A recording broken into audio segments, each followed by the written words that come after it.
वडोदरा शहर में इस बार बाढ़ के हालात खड़े ना हो, इसीलिए वडोदरा महानगर पालिका सच है। वडोदरा महानगर पालिका की ओर से विश्वामित्री प्रोजेक्ट के तहत बाढ़ की परिस्थिति से वडोदरा को बचाने के लिए कई कार्य करवाए जा रहे हैं। तब आज वडोदरा महानगर पालिका की ओर से तालाबों को गहरे करवाने के कार्य का खातमुहूर्त करवाया गया है।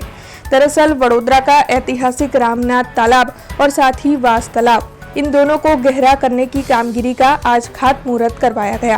गुजरात विधानसभा के मुख्य दंडक बालकृष्ण शुक्ला, म्युनिसिपल कमिश्नर दिलीप राणा और कई काउंसिलर्स वहां पर मौजूद रहे।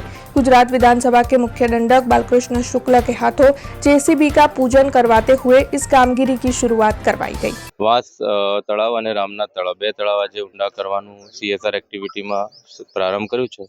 એમાં આજે અત્યારે રામનાથ તળાવ માનનીય મુખ્ય દંડક શ્રી બાળુભાઈ શુક્લાએ એનું ખાતમુહૂર્ત કરી અને ઊંડું કરવાનું ચાલુ કર્યું છે। સમગ્ર કાર્યવાહી સીએસઆર એક્ટિવિટીમાં થનાર છે। એ જ રીતે 3 દિવસ પહેલા દેણામાં ચાલુ કર્યું, ગઈકાલે મોકડ્રીલ કરી। પ્રતાપપુરા અને આજવા સરોવર પણ એ જ રીતે ડીપ થશે, પાણીનો ભરાવો ઓછો થશે, આઉટલેટનું એન્જિનિયરિંગ કામ પણ આમાં થશે, એટલે ભરાય એટલે એને આઉટલેટ કરી खाली पण करवानुं प्रोविजन अमे वधारानुं आमां करशुं। हमसे जुड़े रहने के लिए हमारे YouTube चैनल को सब्सक्राइब करें और नई वीडियो की नोटिफिकेशन के लिए बेल आइकॉन को दबाएं।